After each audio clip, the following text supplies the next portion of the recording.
ఆడ పోతాడంట, even Dubai పోతాడంట, ఎన్నోసార్లు పోయిందంట.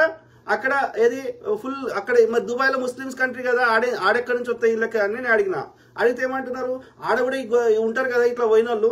సో అక్కడ వీళ్ళకి ఇది చేస్తా అది చేస్తా, సో ఈ మీ రోగం తగ్గిస్తా అది తగ్గిస్తా అని చెప్పి ఒక్కొక్కరి దగ్గర ఇట్లా దశమ భాగాల కంటే ఎక్కువ వాళ్ళకి మైండ్ని మెస్మరైజ్ చేసేసి ఇట్లా పైసలు వీళ్ళు దోసుకుంటున్నారు. నిజంగా కష్టపడితే వస్తున్నాయి వీళ్ళకి పైసలు. నాకు మరి నువ్వు అంత ధనవంతుడు అయితే 10 లక్షలు మాకు లెక్క కాదన్నోడివి, తీసుకోకు దశమ భాగాలు. పేదోని దగ్గర నీకు సొమ్మెందుకు తీసుకుంటావు? నువ్వు ధనవంతుడి కదా, నువ్వు ఇచ్చే స్థానంలో ఉండాలి కానీ తీసుకునే స్థానంలో ఉండొద్దు. నేను ఈ వెస్లీ దంపతులను అడుగుతున్నా, అందరు పాస్టర్లను అడుగుతున్నా, మీరు ధనవంతులైతే దశమ భాగాలు తీసుకోకండి. అయిపోయింది కదా, పేదోడి సొమ్ము మీకెందుకు? మీరు కోటీశ్వర్లు కదా, మీరు ఇచ్చే స్థానంలో ఉన్నారు కదా, మీ ఇంట్లోకెళ్ళి ఇస్తుర్రా? ప్రజల దగ్గర దోసుకున్న దానికెళ్ళి 5 రూపాయలు ఇచ్చేసి మిగిలిన 90 రూపాయలు జేబులు వేసుకుంటున్నారు.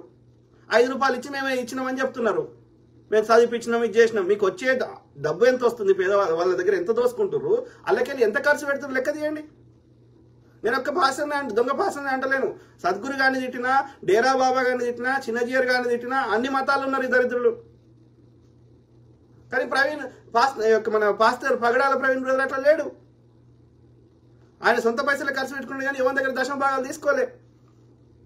ఆయన రెవరెంట్గా పనిచేసిండు, జ్ఞానాన్ని పంచిండు, పిల్లల్ని చదివిపించిండు, తన ఇంట్లోనే 12 మంది అనాథ పిల్లల్ని చదివిపించిండు. ఆయన సొంతంగా వ్యాపారం చేసిన దాంట్లోకి వచ్చిన పైసలు ఖర్చు పెట్టిండు. ఎవరి దగ్గర దశమ భాగాలు తీసుకోలే. ఆయన ఎంతమంది చెప్తున్నారు? ఆయన అందరికంటే డిఫరెంట్ ఉన్నాడు. ఆయన పుస్తకాలు చదువుతాడు, పుస్తకాలు రాస్తాడు, గ్రేట్ నాలెడ్జ్ ఉంది, గుడ్ ఒరేటరీ స్కిల్స్ ఉన్నాయి, గుడ్ ప్రెజెంటేషన్ స్కిల్స్ ఉన్నాయి. ఆయన న్యాయం మాట్లాడతాడు. ఈ న్యాయం మాట్లాడితే దొంగ పాస్టర్ నచ్చది. ఆయనకు చాలా పెద్ద లెవెల్లో క్రిస్టియన్ కమ్యూనిటీలో ఎదిగే అవకాశం కనిపిస్తుంది. కాబట్టి దొంగల చేతులు కలిపినరేమో నాకేం తెలుసు, అనుమానం వస్తుంది. ఇప్పుడు ఏది కింది స్థాయిలో నాలాంటోడు ఇప్పుడు 4-5 పేర్లు చెప్పినాం కదా, వాళ్ళు తప్ప ఈ దొంగ పాస్టర్లు ఎవడు రియాక్ట్ ఎందుకు కాడు చెప్పండి. ఇప్పుడు వాళ్ళు ఏం చెప్తారు, నాకు వీళ్ళ గురించి తెలియదు. ఇది అయినాక పెట్టిన మెసేజ్ ఏంది, ఈ వెస్లీ దంపతులు దాదాపు తక్కువ ఏ గవర్నమెంట్ వాడైనా వింటాడు. బ్రదర్ అనిల్ కుమార్ నథింగ్ ఈయన ముందట జగన్మోహన్ రెడ్డి గారు కూడా ఈ వెస్లీ వాళ్ళు చెప్తే వింటాడు, చంద్రబాబు నాయుడు కూడా చెప్తే వింటాడు, ఇంకా అందరు వింటారు. ఎందుకంటే వీళ్ళకి ఏది ఓట్లు వీళ్ళు చెప్తే ఊర్లలో, ముఖ్యంగా ఆంధ్రప్రదేశ్ లో ఈ ఊర్లలో ఉన్న వాళ్ళు చాలా మంది ఆంధ్రప్రదేశ్ లో క్రిస్టియన్స్ ఎక్కువ ఉన్నారు. సో వాళ్ళందరి చేత ఓట్లు వేయించే సత్తా వీళ్ళకు ఉంది. కాబట్టి వీళ్ళు చెప్తే ఓట్లు పడతాయి. కాబట్టి ఏ పార్టీ వాడైనా వింటాడు అని చెప్తున్నారు. మరి ఇంత ఇన్ఫ్లుయెన్స్ ఉన్న వ్యక్తులు ఎందుకు ప్రవీణ్ పగడాల తాగుబోతు అంటే నోరు మూసుకున్నారు? ఆయన క్యారెక్టర్ అసాసినేట్ చేస్తే ఎందుకు నోరు మూసుకున్నాడు ఈ జాన్ వెస్లీ దంపతులు? ఇవాళ రాజ్బోడా నీ పేరు చెప్పగానే ఇవాళ బయటకు వచ్చినావు, ఇన్ని రోజులు ఎందుకు రాలే?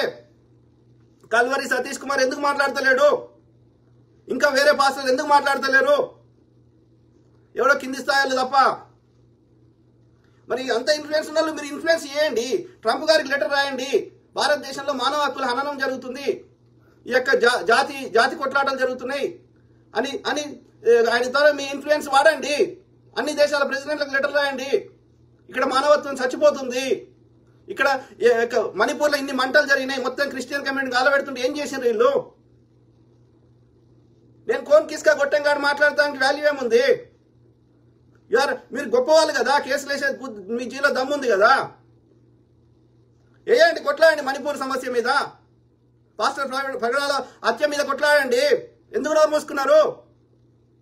అంటే మీకు అడ్డదారులు వచ్చే మీ ఆర్థిక మూలాలని బంద్ చేస్తారనే కదా, మోడీ బంద్ చేపిస్తాడనే కదా మీ దొంగ సంపాదన ఫండ్స్ వచ్చేటి. మీరు స్వార్థపరులు, మీరేం చెప్తారు వచ్చి? గాడిది కొడుకులు, దమ్ముంటి చర్చకు రా. ఏ దేశంలో నీకు ఎంత పలుకుపడుతుందో, ఏం కేసులు వేస్తావు వేయి. నీ సంపద ఎత్తుకరాలే నేను, అర్థమైందా? నీ సంపద నేను గుంజుకోలే. నీకు క్యారెక్టర్ ఉందని అది అసాసినేట్ అయిపోయింది, నీకేదో అయిపోయిందా? నువ్వు చేసేది ఏమైనా కష్టపడి మొద్దు పని చేస్తున్నావా? వీనికి నీ రోగాలు తగ్గిస్తా, నీ అది తగ్గిస్తా అని వాళ్ళని పేదోనికి, అజ్ఞానంలో ఉన్నవానికి వానికి మెస్మరైజ్ చేసి వాళ్ళ దగ్గర సొమ్ము దోసుకోవడం తప్ప మీరు ఏం చేస్తున్నారు? దానికి ధనవంతుడు అన్నాడు, నాకు ఒక వారానికి ఇన్ని కోట్లు వస్తుంటే ఎక్కడిరా? అన్ని కోట్లు వచ్చినోడికి పేదోడి దగ్గర ఎందుకు తీసుకుంటావు? అదాని అంబానీ లాంటి వాళ్ళ దగ్గర తీసుకో, పేదోడి దగ్గర తీసుకోక దశమ భాగాలు. రోగాలు తగ్గి అన్ని పెద్ద పెద్ద బడా వ్యాపారస్తులకి ఆయన దగ్గర తీసుకో, పేదోడి దగ్గర తీసుకోకు. పేదోని దగ్గర చిల్లర కాశపడే వ్యక్తివి నేను ధనవంతుని అంటే నమ్ముతారా ఎవడన్నా? చెత్త నా కొడుకులు ఇవాళ చెప్తున్నారు నేను రామ్మోహన్ వైఫ్ దగ్గర నంబర్ తీసుకున్నా, నేను అట్లా పోయినా ఇట్లా పోయినా, మేము బిజీ ఉంటాము, మేము అసలు దొరకము. మరి అంత బిజీ ఉన్నవానికి పొద్దుగాల 7:30కి ఆ స్పాట్ పోవాల్సిన అవసరం ఇంత పెద్ద మహనీయుడికి ఎందుకు వచ్చింది? అక్కడికి ఈయన అవైలబులే ఉంటాడంట, దుబాయ్లో ఉంటాడట, ఎక్కడెక్కడో ఉంటాడట, ఆయనకు టైమే దొరకదంట. అంత పెద్ద మనిషి ఈ యొక్క చిన్న ప్రవీణ్ పగడాల ఆయన చచ్చిపోతే నువ్వు పొద్దుగాల అందరికంటే ముందు నువ్వెందుకు పోయినవయ్యా? ఆ యొక్క హాస్పిటల్ ముందు పోస్ట్ మార్టం లోపలికి పోయేకంటే ముందు నేను ఇది చేస్తా అది చేస్తా నాకు న్యాయం కావాలి అంత మాట్లాడినోడు ఆ లోపలికి పోయేసి వచ్చినాక నోరు జరుగుతలేడంట. మరి ఆడ ఎంతో మంది ఉంటే ఆ రాజేశ్వరరావు అనే ఒక ఆయన ఆ డాక్టర్నే పంపించిండంట. అర్థమైందా? మరి ఇవన్నీ అనుమానాలకు దారి తీస్తలేవా? ఏం మాట్లాడతారు? ఇవాళ వచ్చి చెప్తున్నాడు ఏది మాకు ఇట్లా తెలుసు, వాళ్ళు అట్లా తెలుసు, నాకు అసలు పరిచయమే లేదు అని మాట్లాడుతున్నాడు. పరిచయం లేకుండానే వీళ్ళ తమ్ముడు యొక్క విజయవాడలో ఆయనకు చర్చ ఉంటుంది, పాల్ ఇమాన్యుయల్. ఆయన యొక్క ఏది ప్రవీణ్ పగడాల బ్రదర్ తోటి మీటింగ్ పెడతాడు.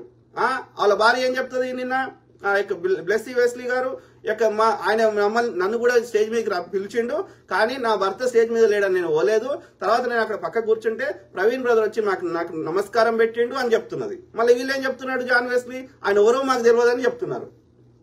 అంటే మీ స్టేట్మెంట్లోనే మీ తప్పు ఉన్నాయి. ఎదుటోని చిన్నగా చేసి మాట్లాడే కవరం ఉన్నది. నాకు పైసలు ఉన్నాయి, నాకు ఇన్ఫ్లుయెన్స్ ఉంది కాబట్టి నేను ఎవరినైనా ఏమైనా చేస్తా అని దొంగ పాస్టర్లు అందరూ దొంగ లెక్కలు చేస్తే ఎవర్రా మొత్తం క్రిస్టియన్ కమ్యూనిటీ బాధపడుతుంది. అలా ఎంతమంది చెప్పినారు యొక్క ప్రవీణ్ బ్రదర్తో సన్నిహితుల్లో ఉన్నోళ్ళు అన్నా నేను వారం రోజులు తినలేదు, ఇప్పటికి కూడా నా కళ్ళలోకి నీళ్ళు వస్తున్నాయి. ఎంతమంది బాధపడుతున్నారు? మీకు సిగ్గుచారం లేదా? అరే జేఏసీ ఏర్పడదాంరా, ఇప్పటికన్నా కొట్లాడనరా, ఇప్పటికన్నా మాట్లాడనరా అంటే ఎవడన్నా వచ్చిండ ఈ బడాబాబులు? ఇవాళ వాని పేరు ఎవరో ఇన్ఫర్మేషన్ షేర్ చేసింది, ఎంతవరకు కరెక్ట్ నాకు తెలియదని డిస్క్లైమర్ వేసి చెప్పినాక కూడా వాడు అంత పెద్ద రియాక్ట్ అయినాడు. మరి ఈ రియాక్షన్ అప్పటి నుంచి అయింటే కేసు వేరే లెవెల్ ఉండేది. చెత్త బాడుకోలు మీ స్వార్థపరులు మీరు నీతులు చెప్తారా? ఆలోచించండి మిత్రులారా దయచేసి. ఓకే, అర్థమైందా?